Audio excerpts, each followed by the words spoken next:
घटना चक्र में आपका बहुत बहुत स्वागत है। सहकर्मी महिला पत्रकार से यौन उत्पीड़न के आरोप को स्वीकार करते हुए तहलका के संपादक तरुण तेजपाल ने अपने पद से 6 महीने के लिए इस्तीफा दे दिया। दूसरी तरफ इस मामले में गोवा के पुलिस ने जांच की शुरुआत कर दी है और जो महिला संगठन है उनका मानना है कि खुद को सजा देने के कदम से वो संतुष्ट नहीं है और उन्होंने मांग की है कि उनके खिलाफ पुलिस कार्रवाई हो। ये प्रक्रिया है और जो अपराध है, जो जांच है, जो चीज़ें होंगी, उन चीज़ों के बारे में जो भी प्रक्रिया है उसको फॉलो किया जाएगा। बड़ा सवाल वहाँ नहीं है, सवाल है कि जो समाज को दिशा देते हैं और जो भी लोग समाज को नेतृत्व देते हैं किसी भी तरह का, जो हीरो हैं, उनसे जब इस तरह की कोई भी, चाहे वो गलती से हो या चाहे जानबूझकर हो, तो इस पे बहस भी होगी, चर्चा भी होगी, सवाल भी उठेंगे और कार्रवाई की भी मांग होगी। हमारे साथ आज स्टूडियो में हरिकेश बहादुर हैं, वरिष्ठ कांग्रेस के नेता हैं, पुष्पन कुलश्रेष्ठ हैं, वरिष्ठ पत्रकार हैं, और अनुजा कपूर हैं, सोशल एक्टिविस्ट हैं। पत्रकारिता में जो तरुण तेजपाल के नाम है, जो काम है, उससे पूरा देश और यूं की दुनिया भी वाकिफ है। दुनिया भर में अगर किसी एक व्यक्ति जिसने पत्रकारिता को एक नया मुकाम तक ले गया, आप उस पर आरोप लगा सकते हैं, आप उससे एग्री कर सकते हैं, आप उनसे डिसएग्री कर सकते हैं, बट जिस तरह की उनकी पत्रकारिता रही है, जिस तरह से उन्होंने काम किया पत्रकारिता के क्षेत्र में, उसके लिए वो जाने जाते हैं। लेकिन इस चीज़ को जब उनके ऊपर ये आरोप लगा, उन्होंने आरोप को स्वीकारा और इस्तीफा दिया। बात यहाँ खत्म होती है क्या, ये सवाल है।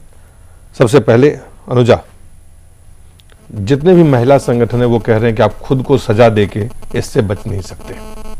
माफी मांग ली, पद से इस्तीफा दे दिया, हट गए, और अभी तक उस लड़की ने कंप्लेन नहीं किया। और जो मैगजीन है, जो संगठन है तहलका, जो है उस पर काम कर रहे हैं। जो भी उस पर उन पे उचित कार्रवाई उन्हें लगेगा वो करने के लिए तैयार है। इसके बावजूद अगर ये हंगामा है, इसको आप कितना उचित मानते हैं, सही मानते हैं, और सही है तो क्यों सही है, इसका क्या आपको लगता है क्या करना चाहिए इसके बाद? सबसे बड़ी बात तो आप देखिए कि एक औरत के ऊपर फिर से हमला, और यहाँ पर ये उन्हीं की एम्प्लॉय थी, तो यहाँ पर अब्यूज ऑफ पावर आता है। अब्यूज ऑफ पावर के अंदर एक उन्हीं की बेटी की उम्र की लड़की के साथ इस तरीके से यौन संबंध रखने की कोशिश, और अपने आप ही इन्होंने स्यू मोटो ले लिया अपने केस में। तो अपने आप ही जज बन गए, अपने आप ही पुलिस बन गए, अपने आप ही अपनी इंक्वायरी बिठा ली और अपने आप को ही पनिशमेंट भी दे दी। 6 महीने, किसने बोला इनको कि 6 महीने की तरह इस ऑफेंस की 6 महीने की सजा होती है, या ये अपने आप ले लेंगे? तो यहाँ पर जो कोर्ट है, लॉ है, जिसको हम कहते हैं सुप्रीमेसी ऑफ द लॉ, फिर वो कहाँ पे खड़ा है? अगर यहाँ पर हर एक बंदा अपनी ही स्यू मोटो ले ले तो फिर हम लोग कहाँ पर खड़े हैं? और वैसे भी आप अपने ही खिलाफ कोई भी चीज कह नहीं सकते हैं, ना कर सकते हैं, ना अपने लिए कोई भी यहाँ पर बात कर सकते हैं। ये भी हमारे कॉन्स्टिट्यूशन में है। तो किस हक से इन लोगों ने ये काम किया? एक लड़की के साथ जबरदस्ती करना कब तक इनको समझ में नहीं आएगा? नो मीन्स नो, और यहां पर ये समझना नहीं चाहते हैं इसे। हर उस पावर का व्यूज करना चाहते हैं जहां पर, चाहे वो किसी एम्प्लॉय के साथ है, चाहे वो खुद उस सख्ते पे बैठे, उस स्तर पे बैठे थे, तो इसीलिए उस लड़की के साथ इस तरह से व्यवहार कर सके। लिफ्ट के अंदर वो लड़की 2 बार रोते हुए अपने कमरे में आई है। और सबसे बड़ी और अहम बात कि जो यहां पर उनकी चीफ हैं शोमा, वो खुद एक औरत रह चुकी है, खुद एक औरत के अगेंस्ट खड़ी है। और यहां पर हम बात कर रहे हैं पार्लियामेंट में 33% आरक्षण की। सोचने में मजबूर हो जाती हूं कई बारी मैं कि क्या एक औरत के अगेंस्ट बोल सकती है कि उसको उसके साथ खड़ा नहीं होना चाहिए था? क्या उसको उसकी FIR लॉन्च नहीं करनी चाहिए थी? वो कुछ टाइम पहले मैं देख रही थी और वो कह रही थी कि ये पता नहीं कैसे लीक हो गई, ये ईमेल कैसे लीक हो गई। तो क्या करोगी? मारोगी उसको, धमकाओगी उसे कि तुमने कैसे ईमेल लीक कर दी, ये बात कैसे वहां पर पहुंच के? धमका तो दिया ही है, तभी तो बेचारी लड़की सामने कैमरा के सामने आना नहीं चाह रही। बहुत गलत है ये तरुण ने, तेजपाल ने जो भी किया, ये अपने आप में स्यू मोटो ले लेना और अपने आप को खुद को पनिशमेंट दे देना, और वो भी 6 महीने की। आपको लगता है कि 6 महीने में आप सुधर जाएंगे? क्या आपने पहले कभी इस तरह का काम नहीं किया? इनका रेजिग्नेशन लेना जरूरी है। ऐसे बंदों को यहां से निकालकर बाहर फेंकना बहुत जरूरी है। They are not for this system. Tejpal और बीजेपी और एनसीपी ने क्या कहा है वो आपको हम दिखाते हैं, जो प्रतिक्रिया आई है। और मनीष तिवारी ने भी बयान दिए हैं।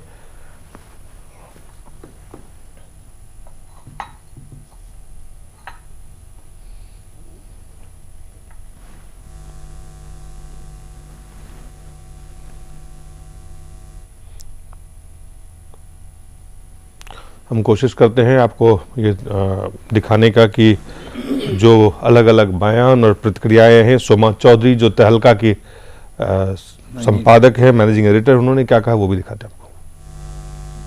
I have said to most of your editors, I will speak on TV since so many of you want a statement, that I will do it in a way that all of you get a statement.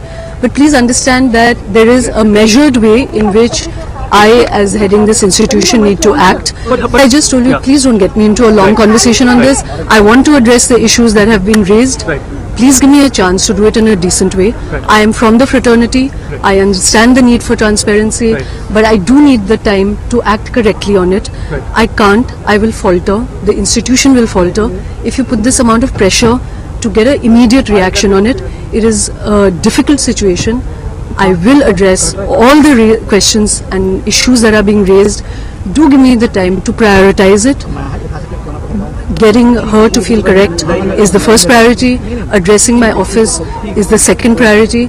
The way these letters have leaked, I'm not being able to act in the way and the measured way I would like to act. I or the institution or anybody is evading anything.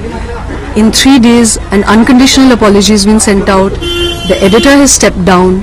In terms of tonality. और कविता कृष्णन सामाजिक कार्यकर्ता, उन्होंने क्या कहा है वो भी आप सुन लें। कंप्लेनेंट ने साफ कहा है अपने कंप्लेंट में कि यौन उत्पीड़न हुआ है, इस बात को माना जाए और तहलका के सारे एम्प्लॉइज, इंटरनल एम्प्लॉइज को बताया जाए कि यौन उत्पीड़न की घटना हुई है। उसके बाद यौन उत्पीड़न को डील करने के लिए कमिटी सेटअप हो, ये मांग किया है उसने कानून के तहत, यौन उत्पीड़न कानून के तहत, और इसके तहत प्रॉपर प्रोसीजर हो, प्रॉपर इंक्वायरी हो और प्रॉपर पेनल्टी हो। दरअसल मिस्टर तेजपाल अपने आप को प्रायश्चित बता करके वो दरअसल इस पूरी प्रक्रिया से कन्नी काट रहे हैं। तहलका ने कहीं नहीं माना है कि यौन उत्पीड़न की घटना हुई है। तहलका की अभी जो एडिटर है उनसे पूछा जा रहा है तो वो कह रही है ये इंटरनल मैटर है और कंप्लेंट की क्या नेचर है मुझे नहीं बताना पड़ेगा। यौन उत्पीड़न की घटना हुआ है ये आप कैसे नहीं बताएंगे जब आपके पास यौन उत्पीड़न की कंप्लेंट मिली है? आप उस पर कैसे इंक्वायरी नहीं सेटअप करेंगे? प्रायश्चित की कोई जरूरत नहीं है, बल्कि इसमें प्रोसीजर की और पेनल्टी की जरूरत है अंडर सेक्सुअल हैरेसमेंट लॉ। और इस मांग को लेकर के हम लोग महिला संगठन भी कंप्लेनेंट के साथ पूरी तरह से रहेंगे। कंप्लेनेंट बिल्कुल सेटिस्फाइड नहीं। मैं तो आज शॉक्ड हूं जान करके कि तहलका ने कहा है पेपर्स में कि कंप्लेनेंट सेटिस्फाइड है, फुल्ली सेटिस्फाइड है। कंप्लेनेंट ने हमें बताया है कि वो बिल्कुल सेटिस्फाइड नहीं है और इसीलिए इस प्रोसेस में तहलका की रिस्पांस बिल्कुल सही नहीं है और इसको लेकर के हम लोग न्याय के लिए आगे बढ़े। पुष्पेंद्र, पत्रकारिता के एक आइकनिक फिगर तरुण तेजपाल, देखिए जो पत्रकारिता उनकी रही है वो एक तरफ है, लेकिन जो ये स्थिति, जिस स्थिति में, जिस केस में जिस तरह से उनके ऊपर आरोप लगे और उन्होंने जिस आरोप को स्वीकार किया, फिर उन्होंने इस्तीफा दिया, फिर उन्होंने प्रायश्चित करने की बात की और फिर ये तमाम प्रतिक्रियाएं, कुल मिलाकर के अगर इस पूरे चीज को देखा जाए तो कई सवाल तो बहुत स्वाभाविक से हैं।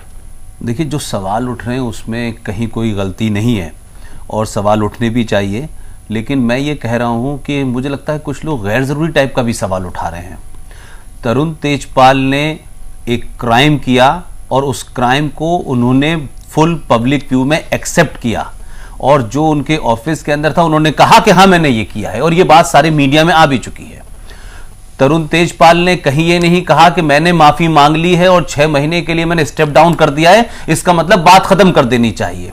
कहीं विक्टिम को ये मैसेज नहीं दिया गया तरुण तेजपाल की तरफ से कि आप एफआईआर मत कराइए, जो आपको करना है करिए, कहीं नहीं रोका है।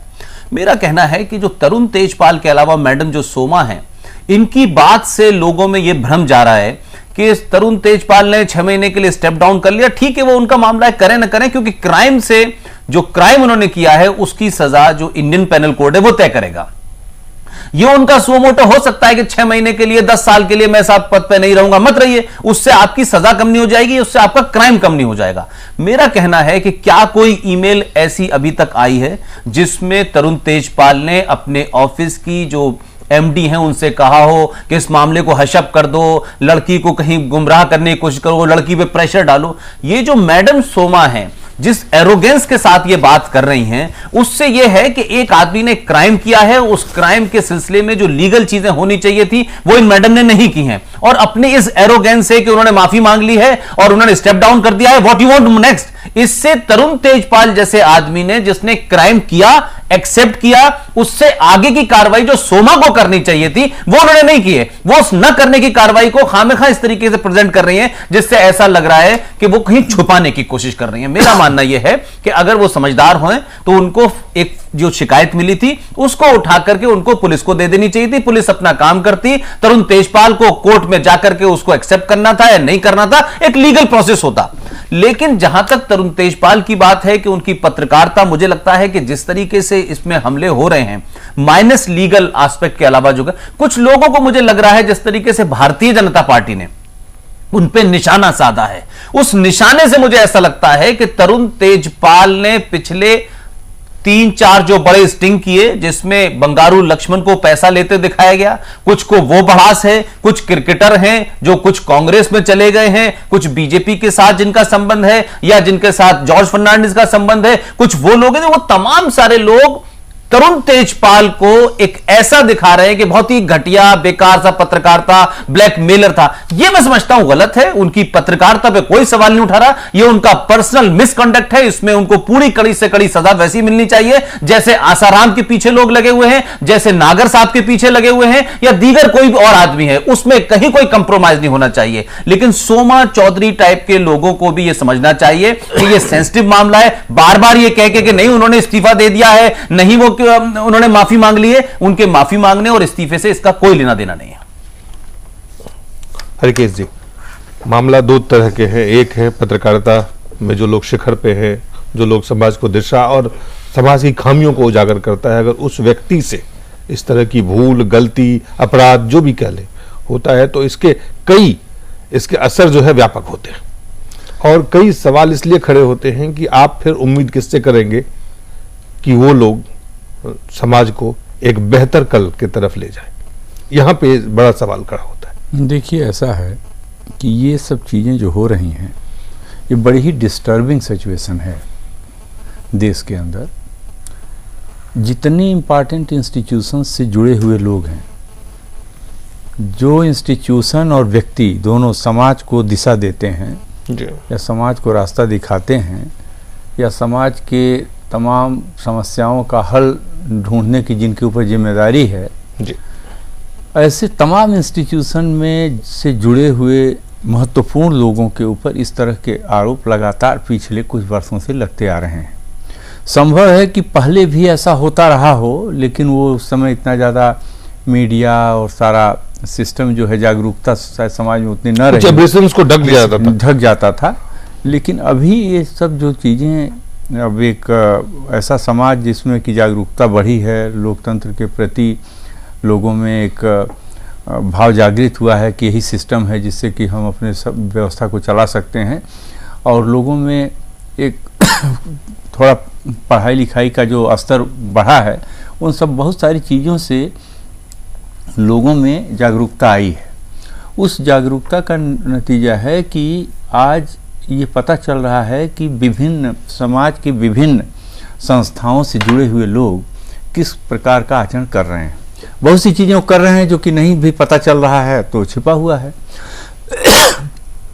अभी इसी तरह का आरोप एक लॉ से जुड़ी हुई किसी लड़की ने एक रिटायर्ड जज के खिलाफ लगाया, सुप्रीम कोर्ट के, और बार के लोगों के खिलाफ लगाया। नेताओं के खिलाफ आप जानते ही बहुत सारी चीजें बार बार आती ही हैं, आई ही हैं।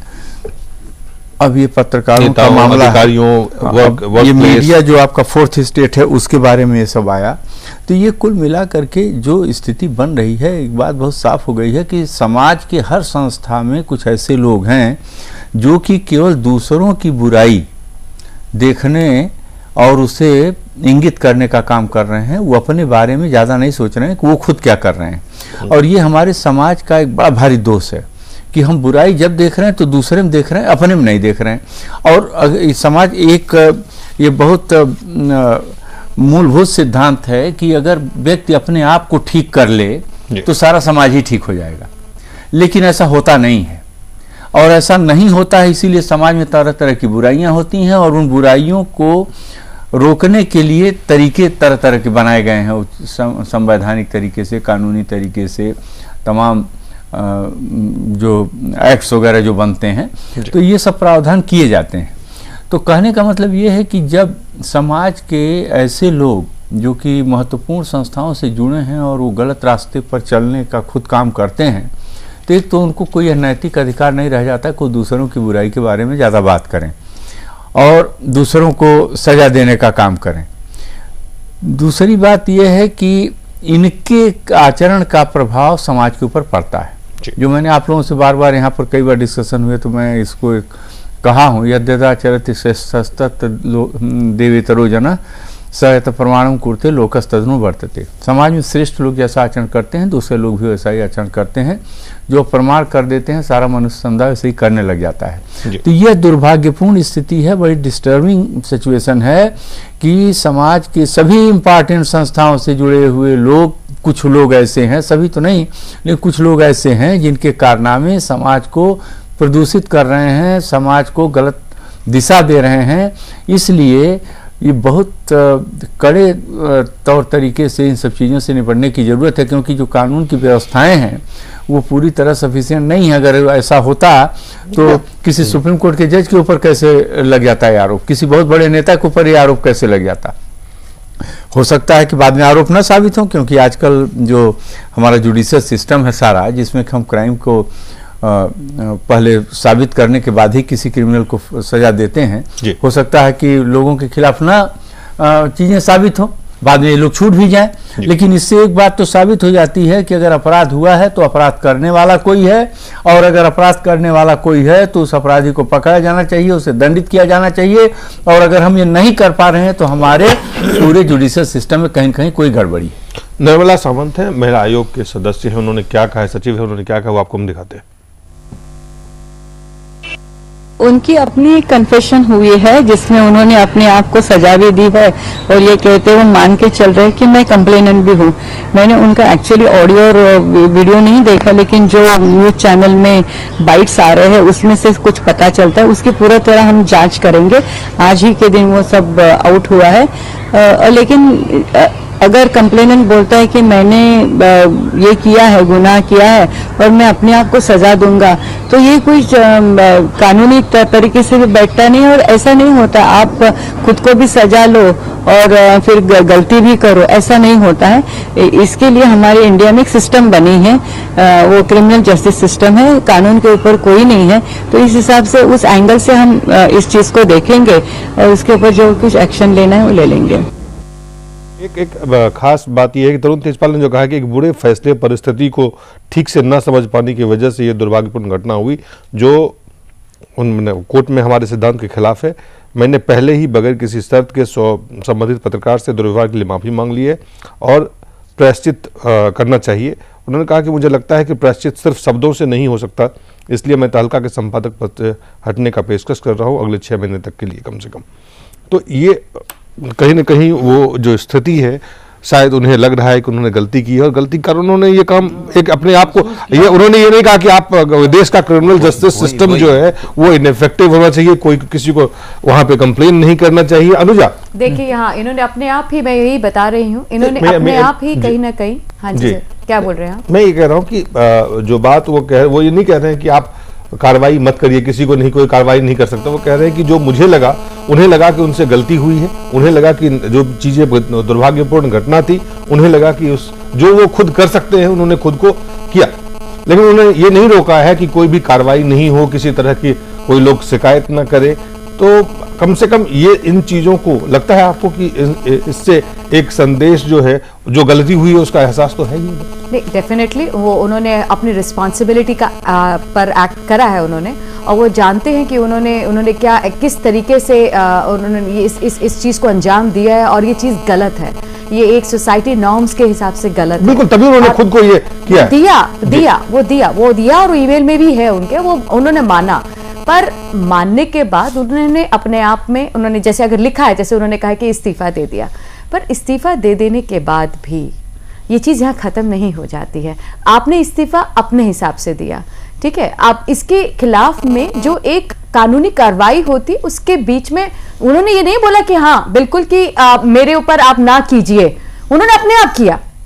पर क्या किसी और का इसमें नहीं बनता था कि जैसे कि अब जो शोमा को इनका नहीं बनता था कि ये इस चीज को एफआईआर लॉन्च कराती, विक्टिम के लिए बात करती, या उसके लिए आपको मालूम है कि वहां पर कोई भी वुमेन ऑर्गेनाइजेशन भी कोई नहीं थी, वहां पर वुमेन कमेटी कोई नहीं बनी हुई थी। वहां पर कोई कमेटी ना बनने की वजह का क्या मतलब है? तो क्या एक औरत का कोई राइट नहीं है? एक वर्क प्लेस में आप सबसे पहले आपको वुमेन कमेटी होनी चाहिए थी, वो क्यों नहीं है आपके वहां पर? किस लिए वहां पर नहीं आपने रखी? तो कहां पर जाएगी औरत बात करने के लिए? आप चीफ बनी हुई है, आपका काम बनता है इस सब चीजों को देखना। इस तरीके से आप कह रही कि मुझे कुछ नहीं पता, मुझे कुछ नहीं पता। सबसे पहले आपको पता है, और किसको पता है? एंड शी नोस कि जिस दिन ये काम हुआ होगा उसके फौरन बाद क्या उस लड़की ने अप्रोच करने की कोशिश नहीं करी होगी? कौन सी ऐसी लड़की है जो अप्रोच करने की कोशिश नहीं करेगी? उसने अप्रोच की होगी 105%, बट कहीं ना कहीं दबा देना, किसी ना किसी चीज को दबा देना, कम से कम यहां तो औरत के साथ खड़ी हो जाए। कहां है आपकी वुमेन कमेटी? कहां है जहां पे जाके वो लड़की बोल सकती थी अपने बारे में? कोई है ही नहीं उनके वर्क प्लेस में। तो ये तो सीधा साधा सेक्सुअल हैरेसमेंट का केस सामने खड़ा है। और अपने आप या आप अपने आप को अगर आप जज बन जाएंगे तो सर फिर जजों को निकाल कर बाहर कर दीजिए। जी पुष्पेंद्र, मैं एक बात जो है वो मैं नहीं समझ पा रहा हूं। तरुण तेजपाल के ऊपर आरोप नहीं है, तरुण तेजपाल ने अपना जुर्म कबूल कर लिया है और यह रिटर्न में है। और तरुण तेजपाल ने यह नहीं कहा अपने ऑफिस के ईमेल में कि वो लड़की को एफआईआर नहीं लॉन्च करनी चाहिए। मैं ये कह रहा हूं कि जो मैडम एमडी हैं उनका ज्यादा कसूर है। ये उनका पर्सनल मामला है कि भाई उन्होंने एक गलत काम किया, एक्सेप्ट किया और उसके बाद स्टेप डाउन किया, लेकिन ये इससे लीगल प्रोसेस नहीं पूरा होता। मेरा सबसे बड़ा सवाल यह है कि सोमा चौधरी ने इसको 8 और 9 तारीख की घटना को क्यों रखा अभी तक छुपा करके? क्यों नहीं इसकी एफआईआर कराई? सवाल यह है कि जहां वो एक पोजीशन पे हैं, उस पोजीशन पे क्या तरुण तेजपाल ने उनसे मना कर दिया था? और अगर तरुण तेजपाल को इस मामले को दबाना होता तो वो क्यों एक्सेप्ट करते? लिहाजा यहां आरोप की बात तो खत्म हो चुकी। आरोप के बाद एक आदमी ने अपना जुर्म एक्सेप्ट कर लिया। अब पुलिस को अपनी कानूनी कार्रवाई करनी चाहिए। मेरा उससे आगे का सवाल है, पुलिस अपने में वैसे वो करे कार्रवाई, सकती है। मैं ये कह रहा हूं पुलिस करे, पुलिस को सुओ मोटो करनी चाहिए थी। मैं कह रहा हूं इस पूरी जगह में कहीं तरुण तेजपाल ने अपनी पावर, अपनी जगह का इस्तेमाल करके नहीं कहा मैंने नहीं किया। हम चाहे भमरी देवी का मामला हो, नागर साहब का हो, राघव जी का हो, धनंजय का हो, अमरमणि त्रिपाठी का हो, इस देश के किसी राजनीतिक ने रंगे हाथ बलात्कारों में पकड़ा गया हो, तब भी कहते हैं साहब हमारा हाथ नहीं है। मैं कह रहा हूं कि कम से कम मैं किसी को क्लीन चिट नहीं दे रहा। तरुण तेजपाल को जितना हम लोग जानते हैं, उन्होंने अगर क्राइम किया तो एक्सेप्ट करा उन्होंने। कम से कम बिल क्लिंटन ने पूरी दुनिया के सामने कहा कि हां मेरे इलीगल रिश्ते थे मेरी सेक्रेटरी के साथ। ये एक्सेप्ट करने की उनके अंदर कम से कम गट्स तो है।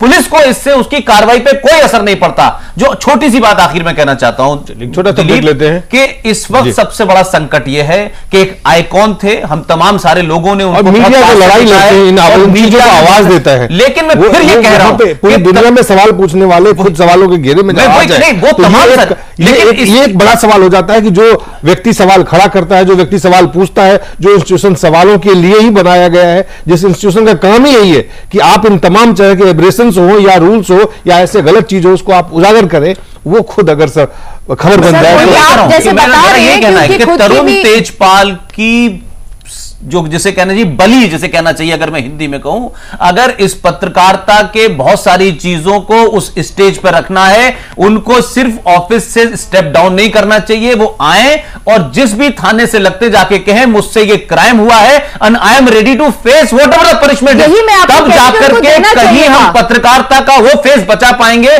जिसके बारे में बड़े बड़े दावे करते हैं। लिहाजा तरुण तेजपाल को एक लार्जर इंटरेस्ट में, पत्रकार कम्युनिटी के इंटरेस्ट में, इस स्तंभ के स्तंभ में, जो जिसको हम लोकतंत्र का स्तंभ कहते हैं, ये करना पड़ेगा। अगर नहीं किया तो आप कितनी भी बात कर लिए, देश यही कहेगा कि आप आसाराम के पीछे पड़ जाते हैं, आप नागर के पीछे पड़ जाते हैं। जब आपकी फ्रेटर्निटी का आदमी होता है तो आप दाएं बाएं करते हैं। लिहाजा तरुण तेजपाल से गलती हुई है, ये उनका बड़प्पन है कि उन्होंने माना, कम से कम झूठ नहीं बोला कि मैंने नहीं ऐसा किया। और अब उनका बड़प्पन ज्यादा होगा कि वो पुलिस में जाएं कि मुझसे क्राइम हुआ है, मेरे ऊपर जो केस बनता है वो चलाया जाए।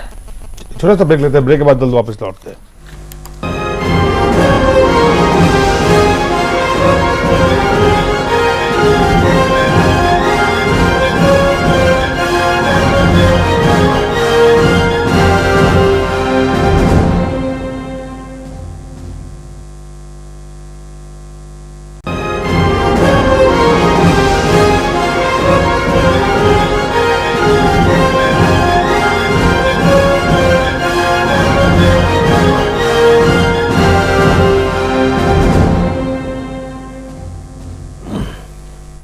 एक बार फिर से स्वागत है। हम चर्चा कर रहे हैं तहलका के संपादक तरुण तेजपाल ने सहकर्मी पत्रकार के साथ जो उत्पीड़न का आरोप लगे उसको स्वीकार करते हुए उन्होंने संपादक पद से 6 महीने के लिए इस्तीफा दे दिया। जांच की मांग है, गोवा पुलिस जांच की शुरुआत कर चुकी है, कार्रवाई की मांग है और इससे भी बड़ा सवाल है कि जो लोग समाज को दिशा देते हैं, समाज के तमाम बुराइयों को उजागर करते हैं, तमाम सवाल पूछते हैं, वो सवालों के घेरे में हो तो उसका निदान कहां से निकाला जाए। आपको हम दिखाते हैं बीजेपी और एनसीपी के नेता ने क्या प्रतिक्रिया दी है। कहूंगा लेकिन इतना ही कह सकता हूं कि जमाना बड़े गौर से सुन रहा था, तुम ही फंस गए दास्ता कहते कहते। तो जो दास्ता, इस दास्ता को आप बताते थे नैतिकता की दास्ता, देश को नैतिकता का पाठ, उसमें कहीं ना कहीं आप खुद उलझ गए। इसलिए जो कानून है अपना काम करेगा और कानून के तहत जो भी कानूनी कार्रवाई होनी चाहिए वो होगी। मैं समझता हूँ जिस प्रकार से उन्होंने 6 महीने की मोहलत ली है, तो इस बीच में तमाम चीज़ों का स्पष्टीकरण हो जाना चाहिए कि जो आरोप उन पर लगे हैं वो सही है या गलत है। अगर आरोप सही हो तो बहुत ही गंभीर मसला है कि एक वरिष्ठ पत्रकार होकर अगर कुछ इस तरह की बात उनके द्वारा हुई है तो ये चिंता का विषय है। और मनीष तिवारी, सूचना प्रसारण मंत्री, ने क्या कहा वो आपको हम दिखाते हैं। अत्यंत ही एक संवेदनशील मामला है और इसके पूरे तथ्यों की जानकारी लेकर अगर इसके ऊपर कोई प्रतिक्रिया बनती होगी तो जरूर हम वो प्रतिक्रिया आपके समक्ष रखेंगे, क्योंकि जैसे आपको मालूम है कि कल से हम लोग सब यही हैं और आज समाचार पत्रों में कुछ खबरें छपी हैं, तो उसके तय में जाकर सभी चीज़ों की जानकारी प्राप्त करके उसके ऊपर अगर कोई प्रतिक्रिया बनती होगी तो जरूर आपके समक्ष रखेंगे। और बीजेपी के प्रवक्ता है मीनाक्षी लेखी, उन्होंने क्या मांग किया।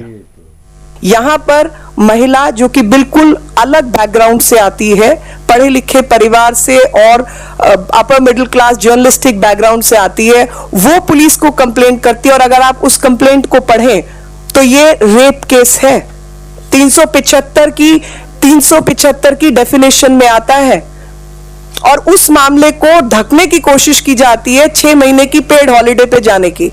मतलब ये हुआ कि मान लीजिए कि अरुण जेटली जी हमारे चीफ है, वो बाहर जाते हैं काम से, वो कहे कि 6 महीने के लिए मीनाक्षी तुम जरा देख लेना मीडिया सेल और सब निर्णय ले लेना, मैं फोन पे अवेलेबल हूं और मैं अपना काम करते रहो।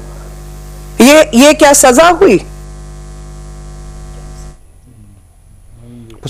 बीजेपी के जो कई तरह के राजनीतिक प्रतिक्रियाएं देखी, हालांकि तरुण तेजपाल ने खुद से ही इस बात को स्वीकार किया, खुद से ही जो उन्होंने माफी मांगी, जो भी उन्होंने किया, जो भी कर सकते थे शायद उन्होंने किया है।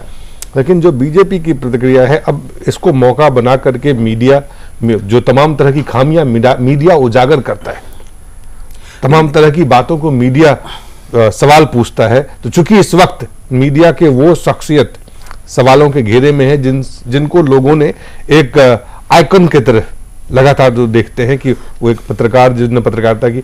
तो ये जो बीजेपी और राजनीतिक प्रतिक्रिया आप देख रहे हैं, अब ये मौका का भी इस्तेमाल करना चाहते हैं। नहीं, देखिए, मैंने पहले भी अपनी बात कही कि देखिए, राजनीतिक पार्टियों का जो इस पे कमेंट आ रहा है, जो रिएक्शन आ रहा है, उसमें उनका जो एजेंडा है कि किसको कितना नुकसान पहुंचाया। हम सब जानते हैं कि 2001 में जिस तरीके से वो स्टिंग ऑपरेशन हुआ था, बंगारू लक्ष्मण रिश्वत लेते पकड़े गए थे और उसके बाद में उनको जाना पड़ा, पूरी बीजेपी उससे हिल गई और आज तक उससे बाहर नहीं निकल पाई है।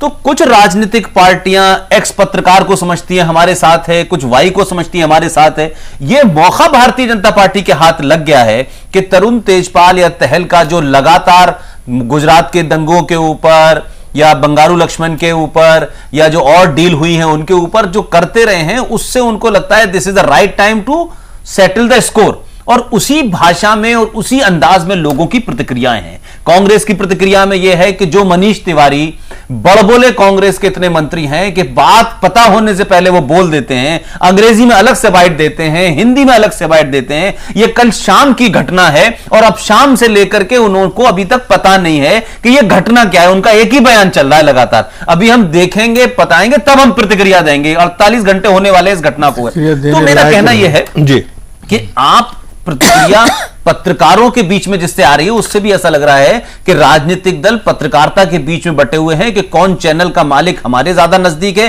कौन अखबार वाला हमारे खिलाफ ज्यादा खबर रखता है। उसी अंदाज में ये प्रतिक्रियाएं दी जा रही हैं, जो मैं समझता हूं कि ठीक है। एक महत्वपूर्ण सवाल है कि मीडिया में यौन शोषण के आरोप ये पहला नहीं है, कई आरोप लगते रहे हैं और वो आरोप लगे हैं।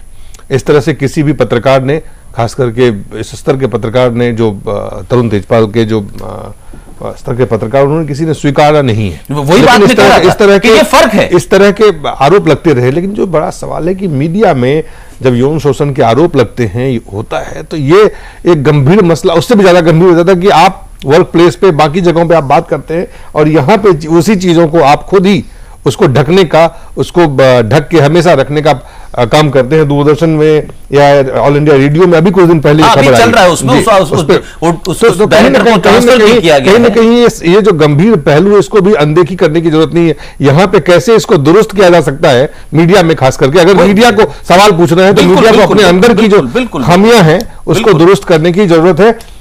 अनुजा जी, मीडिया के बारे में ये लगातार इस तरह की छोटी छोटी खबरें आती रहती है, आरोप लगते रहते हैं, तो लगता है कि यहां से किस तरह की व्यवस्था की जाए? देखिए, मीडिया में, मीडिया इतना बड़ा अब 4th पावर आ चुका है और अगर मीडिया में भी इस तरह की चीजें चलती चली आएंगी तो आप ये देखिए कि जहां पर हम किस तरह से आपको लगता है कि रोका जा सकता है इसको? यही चीज कि आपने जैसे जिस तरह इन्होंने अभी अपने आप के बारे में, यहां पर मीडिया में थे तभी तो इन्हें मालूम था कि इनके ऊपर कितनी प्रतिक्रिया हो सकती है, ये बात वो जानते थे, इसीलिए उन्होंने अपने आप इस चीज को हैंडल करने की कोशिश कर रहे थे। बट मीडिया, ये जो आप अभी इस वक्त कर रहे हैं, आप अपने मीडिया में, आप चाहे तो इसको दबा सकते थे। मीडिया ने अपने ही सहकर्मी की आवाज को उठाया है, इसे उठाए रखना और अवेयरनेस को बनाए रखना, इसी तरीके से ही हम कहीं ना कहीं क्राइम को, और कहीं से तो हेल्प होगी नहीं। तो इसी तरीके से जब तक अवेयरनेस होती रहेगी, थ्रू आउट होती रहेगी, लड़कियां, हम लोग, सारी दुनिया इस चीज को एहसास होता रहेगा कि कोई आपके साथ खड़ा है for that awareness and you can not, आप अपनी चीज को आप दबा के नहीं रख सकते। अब आप इस देखिए, इस मीडिया की हेल्प से कितनी लड़कियां आगे आई हैं, सामने आई हैं, बोल पाती हैं। अब इस केस के अंदर वो लड़की नहीं आ पा रही है सामने क्योंकि यहां पर उसने कहीं ना कहीं उसके ऊपर दबाव डाल रखा है, वो नहीं आ पा रही है। मीडिया हाउस के लिए खास करके इस तरह के आरोप कोई पहली बार नहीं, आरोप पहले भी लगे हैं, लेकिन अंतर यह है कि इस बार आरोप को जो लगाया उसको सार्वजनिक करके उसको स्वीकार किया, उस पर अपने से जो कर सकते थे वो किया गया। तो मीडिया हाउस के लिए खास करके यौन शोषण को रोकने के लिए मीडिया में, क्योंकि मीडिया तमाम इस तरह के चीजों को लगातार उठाती रहती है, आसाराम हो या राजनेता हो या और कहीं पे भी हो, तो कहीं से शुरुआत होनी चाहिए इसको रोक के लिए। उसको कैसे, कहां से उसकी शुरुआत होगी? ऐसा है कि पुलिस जो है क्रिमिनल्स के खिलाफ कार्रवाई करती है ना, लेकिन अगर पुलिस वाला क्राइम करे तो उसके साथ क्या होता है? क्रिमिनल वाले ही तो वही काम नेता, जज, पत्रकार सबके साथ होना चाहिए अगर वो गलत काम करते हैं, उनके खिलाफ कार्रवाई होनी चाहिए, सीधी सी बात है। इसमें एक तो यह है कि जो विशाखा गाइडलाइंस हैं, आज जिस तरीके की बात इस ऑर्गेनाइजेशन में हुई कि जो विशाखा गाइडलाइंस सुप्रीम कोर्ट ने दी है कि आप जिस ऑर्गेनाइजेशन में हैं वहां अगर महिला कर्मचारी काम कर रहे हैं तो 3 लोगों की कमेटी होनी चाहिए ताकि रूटीन में वो उनसे अपनी बात कह सके। इससे एक तो साबित हो गया कि जितने भी मीडिया हाउसेज उसमें नहीं है। मुझे पता है एक हिंदी के बहुत बड़े संपादक हैं, उनके ऊपर आरोप लगे क्योंकि मैं निजी तौर पर जानता हूं, और उसके बाद में उनके नीचे काम करने वाले 4 लोगों ने जाके ऑफिस में कहा नहीं साहब, संपादक जी ने कुछ नहीं कहा, ये जो लड़की जो है इसका चरित्र ऐसा है। वो बात वही हुई, खत्म हो गई। फिर वो एक नए अखबार में एडिटर बने, उन 4 चंपुओं को अपने साथ ले गए। तो बात यह है कि बहुत सारे हमारे मीडिया के अंदर आप ये देखें कि लोग इसलिए नहीं कहते कि उसी फ्रेटर्निटी में उनको सरवाइव करना होता है, और बड़ी मछलियों के खिलाफ बोलने से ऐसा होता है कि एक ग्रुप से निकाले जाएंगे तो दूसरे ग्रुप में नौकरी नहीं मिलती है। तो यह भी एक बड़ा संकट है जिसकी वजह से लोग नहीं कहते। आज शाजिया संगठन के तौर पे इसको संगठनात्मक ढांचा में इस तरह की व्यवस्था होनी चाहिए। जो भी कंपनी है, जो भी मीडिया कंपनी है, जो भी मीडिया हाउस है, वहां इस तरह की व्यवस्था करनी चाहिए कि वहां पे आप विशाखा गाइडलाइंस है वो सबसे पहले सारे हाउसेज में बने और बाकायदा बताया जाए कि ये हमारे यहां की 3 कमेटी की मेंबर्स हैं जो सुप्रीम कोर्ट की गाइडलाइंस के तहत है, उसमें जो भी बात हो वो कही जाए।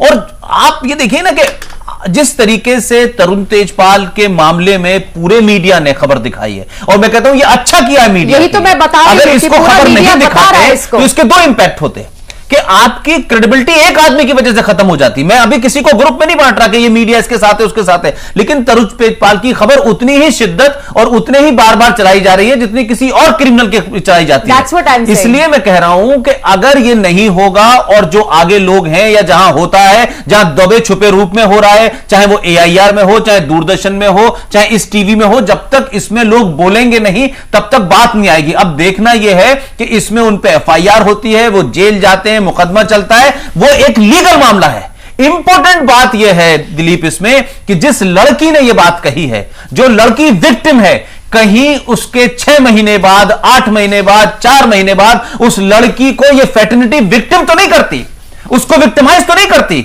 यहां से निकाला तो फिर वहां नौकरी नहीं, फिर वहां यह भी मैसेज जाएगा इससे कि इस तरीके से लोग या लड़कियां नहीं बोलेंगी। तो लिहाजा तरुण तेजपाल के ऊपर जो कार्रवाई होनी है वो तो लीगल उसमें होगी, लेकिन उस लड़की का क्या वो इस ऑर्गेनाइजेशन में कितने दिन तक रहती है, किस बहाने से निकाली जाती है, और उसके बाद उसकी नौकरी का क्या होता है, यह भी मैसेज सबको जाएगा। तो हम समझते हैं कि मीडिया वालों की निगाह उस पर ज्यादा होनी चाहिए, और तरुण तेजपाल पे जो लीगल मामला होना है वो हो सकता है, और उसमें कहीं कोई देरी नहीं है। अपने आप पुलिस सुओ मोटो ले सकती है, वो उसकी रिटन कंप्लेन है, उसके लिए किसी को वेट नहीं करना चाहिए, उसमें कोई दिक्कत नहीं है। ये अनुजा, मैं एक बात कहूंगी कि हमारे पूरे सिस्टम में कहीं पर भी विक्टिम राइट्स के बारे में कोई बात नहीं करता है। हमारे लिए ऑफेंडर राइट्स हैं, हमारा पूरा लॉ जो है वो ऑफेंडर सेंट्रिक है, जज सेंट्रिक हो जाता है, पर क्या विक्टिम सेंट्रिक है? हमारे पूरी कंट्री में ऐसी कोई लॉ नहीं है इससे रिलेटेड। तो कहां विक्टिम कहां जाए? हम ज्यादा कोशिश करते हैं कि हम देखिए अभी भी हम कहीं ना कहीं कोशिश करेंगे ऑफेंडर के लिए कोई ना कोई जॉब मिल जाए, उसके लिए वो करते। क्या कोई पूछता है कि विक्टिम क्या गो थ्रू करता है? जो अभी मेरे कोलीग अभी यहां पर बोल रहे हैं कि एक्चुअली विक्टिम क्या गो थ्रू करता है, उसको क्या कोई संस्था पूछती है? क्या कोई साइकोलॉजिस्ट उसके पास होती है? क्या कोई उससे बात करने के लिए है? इस वक्त वो लड़की छुपे दबे, आपको मालूम है कि इस वक्त उसके ऊपर कितना प्रेशर होगा, लेकिन उसने कोई FIR या कोई कार्रवाई खुद से नहीं करेगी। वो कैसे करेगी FIR? आप बताइए, वो कैसे करेगी FIR करने की जरूरत नहीं है, पूरा केस रिटन में है, सुओ मोटो पुलिस कर सकती है, उसमें कोई इशू नहीं है। आप ये देखें कि वो जो लड़की थी जब सुप्रीम कोर्ट के रिटायर्ड जज पे लगाया है, उसने भी FIR नहीं की थी। ये बात उसने कही, सुओ मोटो कोर्ट लेती है, पुलिस सुओ मोटो ले सकती है। किरण बेदी जी भी यही कह रही थी आज। इशू ही नहीं है ऐसा। चलिए एक ब्रेक लेते हैं, ब्रेक के बाद जल्द वापस लौटते हैं।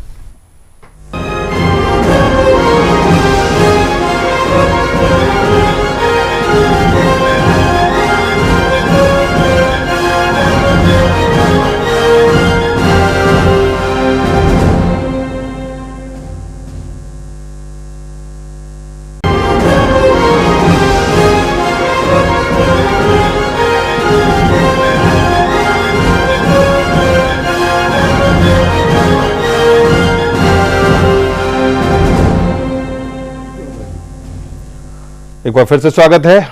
तरुण तेजपाल के बाद हम लोग चर्चा करेंगे आम आदमी पार्टी, जिन्होंने समाज को खास करके दिल्ली में, जिन्होंने ये वादा किया देश के दिल्ली के निवासी को कि वो एक ईमानदार, जिसमें कि कहीं कोई भ्रष्टाचार किसी भी तरह की वो राजनीतिक व्यभिचार शामिल नहीं होगा जिसमें कि भाजपा और कांग्रेस डूबे हुए। लेकिन जो स्टिंग ऑपरेशन हुए हैं, और स्टिंग ऑपरेशन मीडिया सरकार एक वेबसाइट है जिसने स्टिंग ऑपरेशन करके जिस तरह से खास करके जो कई प्रत्याशियों पर भ्रष्टाचार के आरोप लगे हैं कि फंड इलीगल तरीके से कैसे जनरेट किया जा रहा है, कैसे उगाही की जा रही है, और ये जो आपको मैं दिखाता हूं इस पे जो जिन जिन लोगों के ऊपर ये स्टिंग ऑपरेशन में साजिया इल्मी है जिनके ऊपर ये स्टिंग ऑपरेशन हुआ है। साजिया इल्मी ने क्या कहा है वो आप देखें। Actually, that's our rival company. So we just want to tarnish the image of the company. We will try to find out loopholes of the company, and we will arrange the dharna and all. So अगर आप 5 minute के लिए धरने में आ जाएंगे, that will be a great help and news for us. ना हम लोग खुद अगर इस कंपनी के खिलाफ कुछ करेंगे, there's some solid documents only then can do. You have to show me the documents. If there is something against them, then only can be doing. You will just not do it like that. हम actually क्या है कि हम कुछ निकाले वहाँ पे। साजिया इल्मी के साथ इरफान उल्लाह जो उनके उम्मीदवार हैं ओखला से आम आदमी पार्टी के, कुमार विश्वास जो उम्मीदवार तो नहीं है लेकिन आम आदमी पार्टी के नेता है, तमाम लोगों को इस स्टिंग ऑपरेशन में तमाम लोग देखे गए हैं, सुने गए हैं, और ऐसा लग रहा है कि कहीं ना कहीं सारा कुछ तमाम चीज़ें बिल्कुल जो दावे हैं उस अनुरूप तो बिल्कुल नहीं दिख रहे हैं पुष्पेंद्र। और आम आदमी पार्टी के जो जितने भी दावे थे वो तमाम दावे एक के बाद एक आप देखें, चाहे वो अन्ना की सीडी हो, चाहे स्टिंग ऑपरेशन हो, चाहे अन्य जो भी खबरें आ रही हो, ऑल इज नॉट वेल, जो खास करके दावों को देखें। हम लोग वैसे तो बहुत सारी चीज़ों को भूल जाते हैं, लेकिन आपको याद होगा जब अन्ना का आंदोलन चलता था तो अन्ना क्योंकि महाराष्ट्र के हैं तो उनका जो प्रोनाउंसिएशन भी था और जो शब्दों का सिलेक्शन था उसमें 2 शब्द बहुत लोगों ने सीखे इस दरमियान में। वो बार बार ये कहते थे कि निष्कलंक जीवन, एक शब्द अन्ना बहुत बोलते थे, और दूसरे अभी भी उन्होंने कल परसों भी रिपीट किया चारित्रशील, और उन्होंने कहा कि अरविंद के चरित्र पर मुझे कोई वो नहीं है। तो निष्कलंक जीवन, चारित्रशील व्यक्ति, साधा उच्च विचार, ये 3-4 बातें वो कहते थे, और उसी आंदोलन की उपज है आज आम पार्टी। और आम पार्टी के बारे में पहले चंदे को लेकर के चमन में उजाड़ हुआ, आपस में एक दूसरे के ऊपर छींटाकशी हुई, और वो भी फिर फॉरेन फंडिंग का मामला हुआ। अब उसके बाद में ये जो आया है टेप, इससे ये तमाम सारे जो कवि,